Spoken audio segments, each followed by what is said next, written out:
let's get continue with the rest of the slides. Now I'm going to, okay.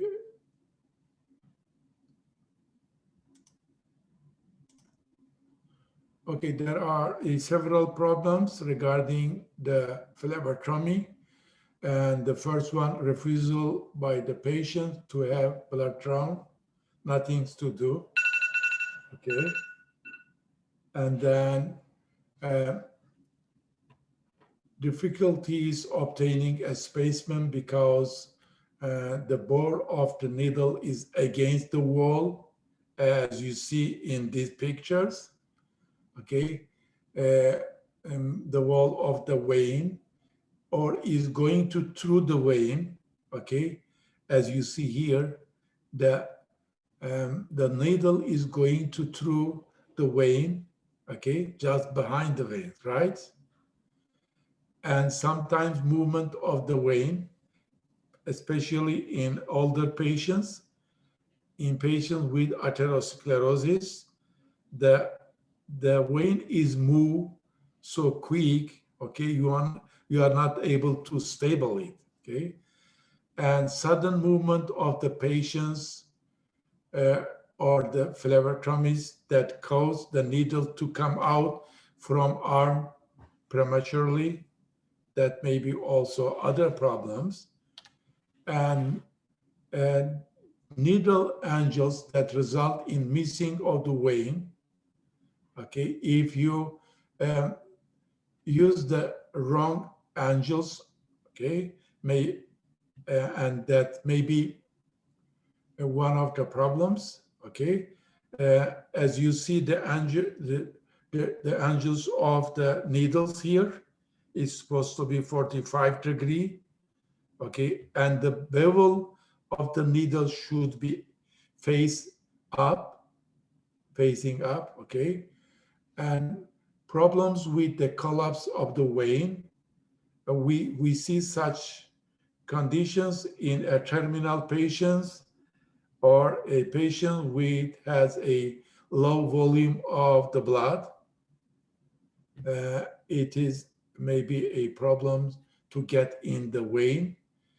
Hematoma that result from the needle bevel being halfway into vein and other half is in the tissue, okay? As you see here in such case, okay?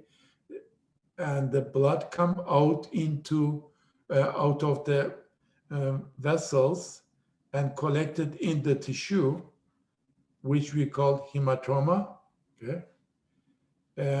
Inadequate amount of the blood in evacuated tube will be maybe other problems, okay?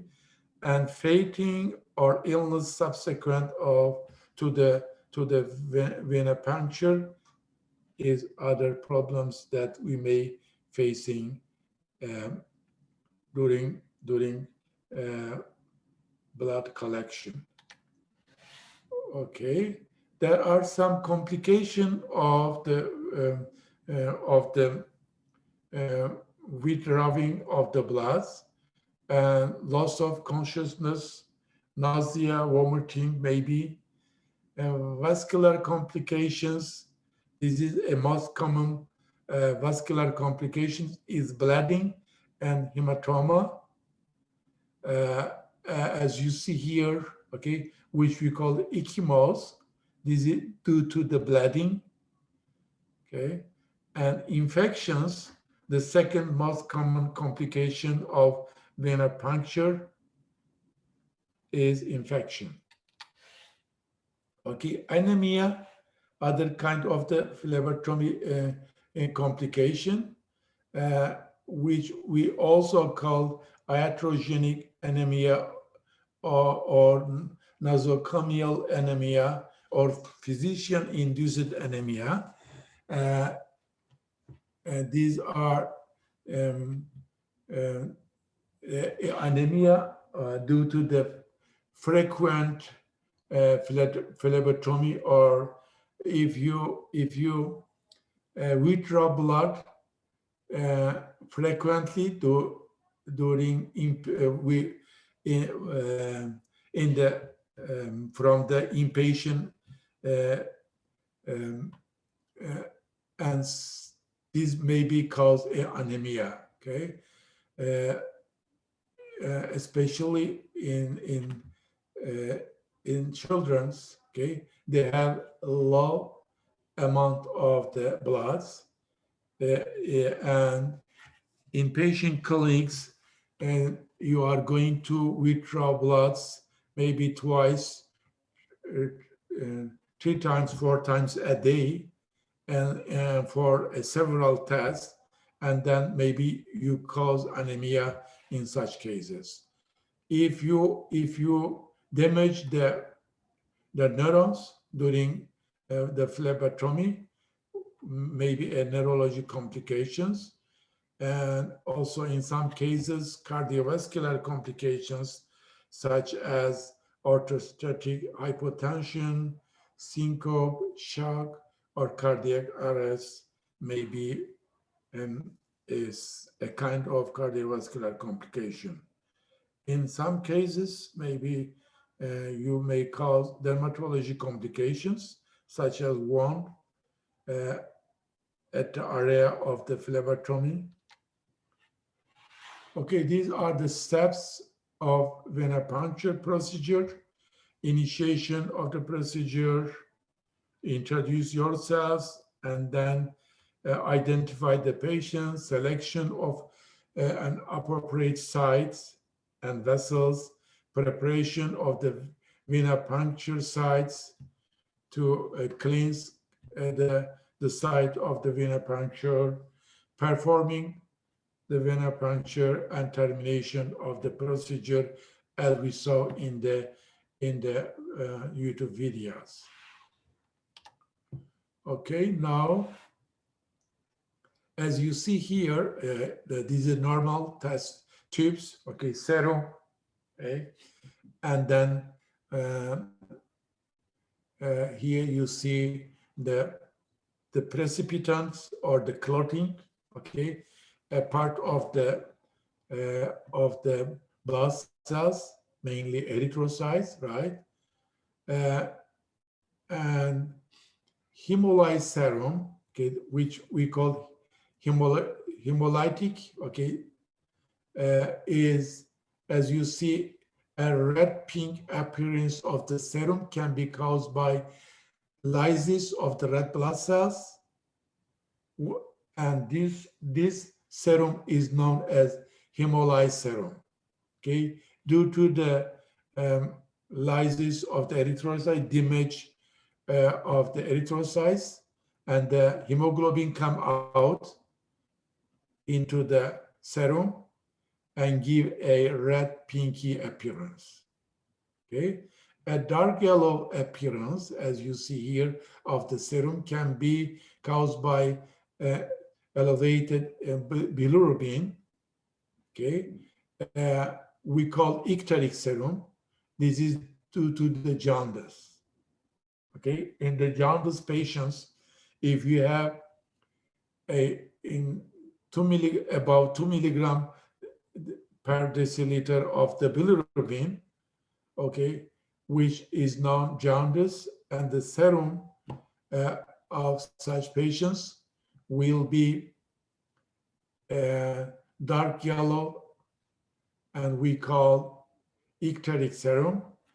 A milky white appearance of the serum can be caused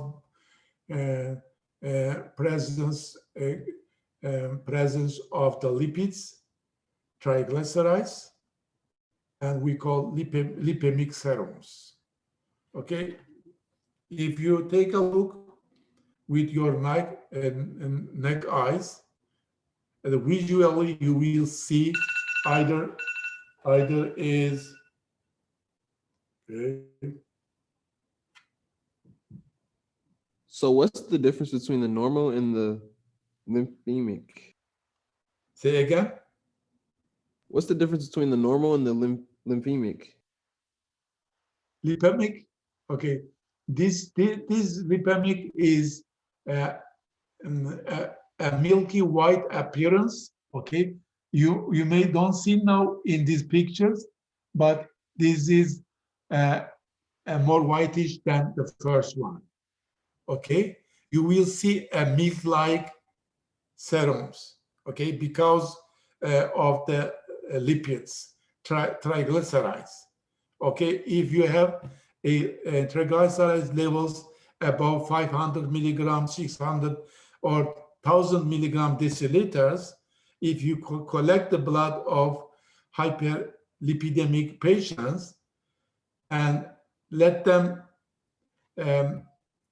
for a while, you will see that the lipids, okay, the fat will because of the and the lipids, the fat will be suspended in the serum, okay, will collect it at the top of the serums and give a milky appearance, okay, a white, okay, a milky white appearance is. I can see the difference between these, okay. If you pay attention, take a look, okay.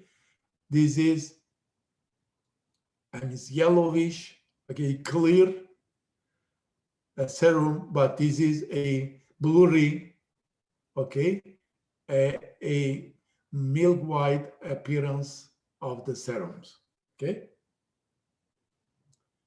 This is, as you see, yellowish, okay, and this is a red or red pinky appearance. But I mean, if you see the real test tubes with a lipemic serums, okay, you will see the creamy layer on the top of the serums, which included fat, okay?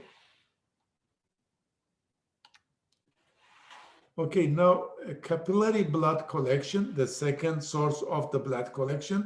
The first one is venous blood collection. Second is capillary blood collection, which is done by skin puncture, okay?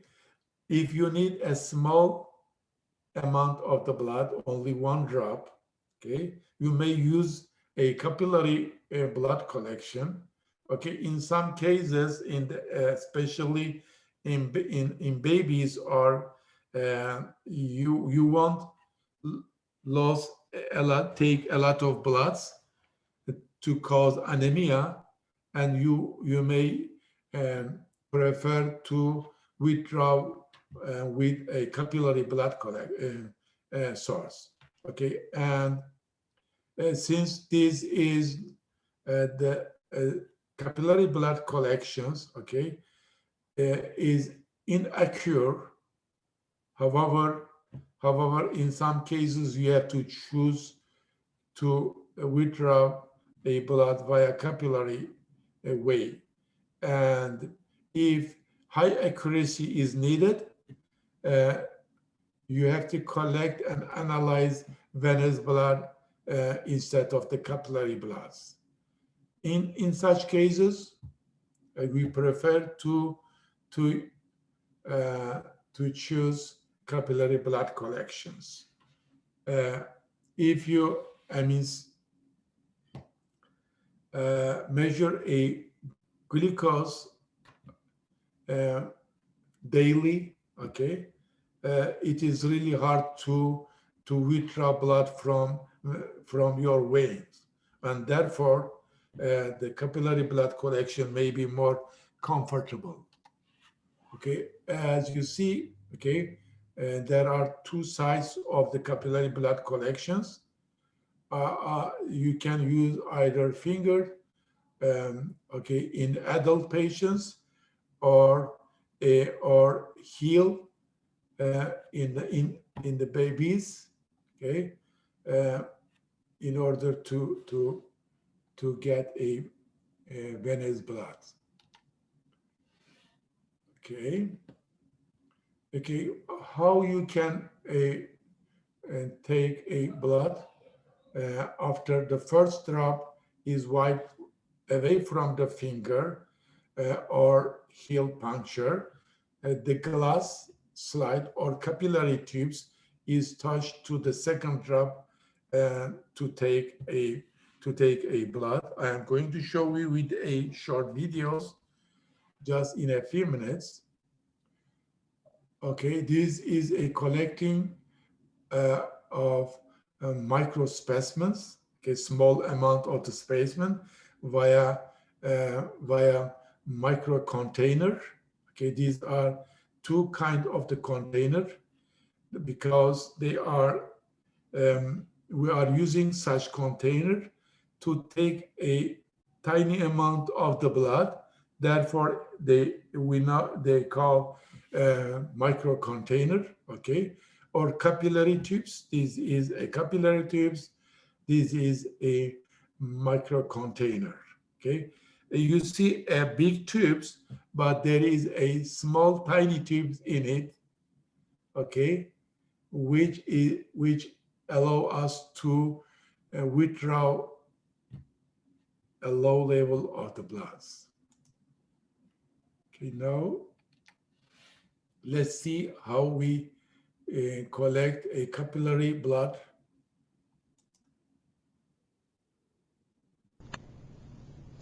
Okay, these are the supplies necessary to perform a capillary puncture. Your capillary tube, your lancet, alcohol, gauze prep, gauze for wiping away first drop of blood, clay sealant, and Band-Aid for patient care. Also biohazard container. So first of all, patient prep, alcohol pad, cleanse the area. Okay, then you need your lancet, remove the cap, wait for the alcohol to dry.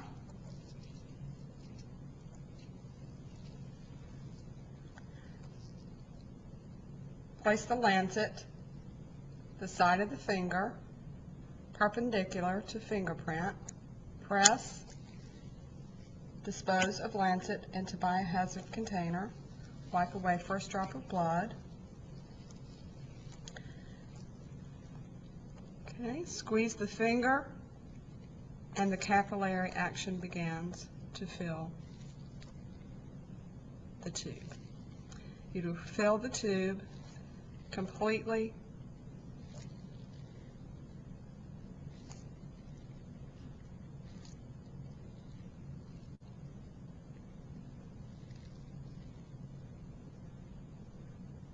indicated the blue line on the capillary tube. Place your forefinger on top of the tube and insert into the clay sealant. Back to your patient, clean gauze. Have the patient hold the site to stop the bleeding.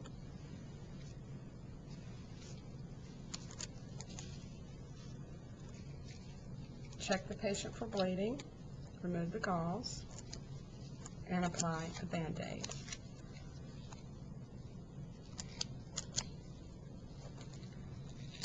Okay, you see, it's not difficult to do that, right?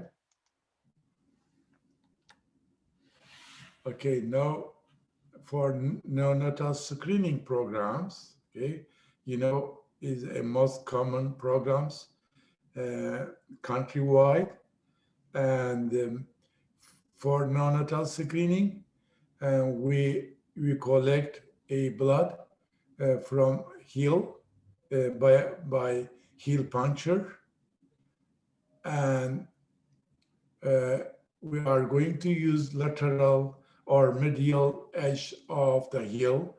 It depends of the procedure of the institutions, okay?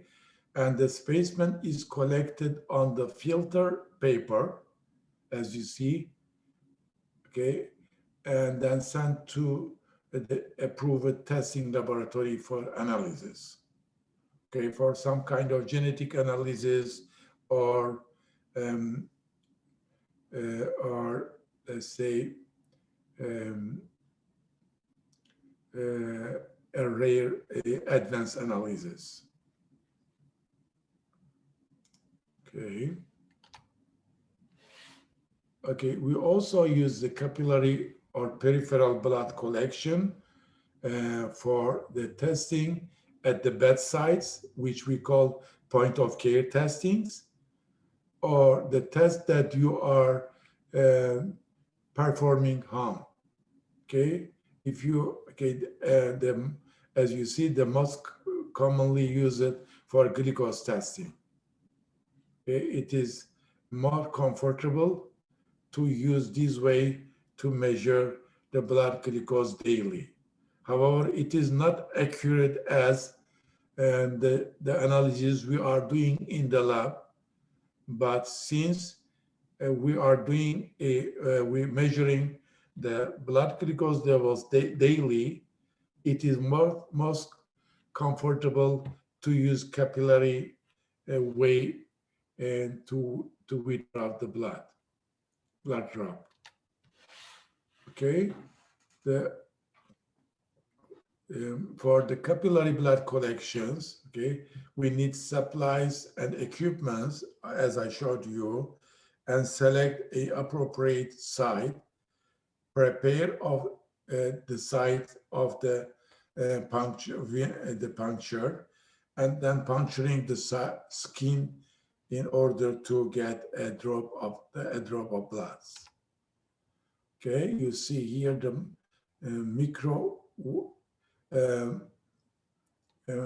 microtubes are okay. This is okay for capillary blood collection. These two of the micro container or micro tubes. This is also for a small amount of the blood withdrawal. Okay, after we withdraw the blood, we need to process them, right? In order to separate the blood cells from the fluidic parts, okay, which we call centrifugation. Okay, now let's see how we process the blood. This lesson is on specimen processing. Here we have a test order. Okay, we look at see what our order is, and we have 2 specimens to choose from. So we need to decide which one we need for this test. We're looking up a CPK total in the test directory. Find our test. And we're going to look under specimen required. We need a plasma separator tube or an SST, which is a serum separator tube. So we're going to use our gold tube. Our next step is to centrifuge it. We need our balance tube, and it's too low. So in order to balance it, we take our water and fill up our balance tube to match the blood. Once it's matched, put your lid back on. You would then go place them across the center from each other. Lock it to close it. And spin for 10 minutes.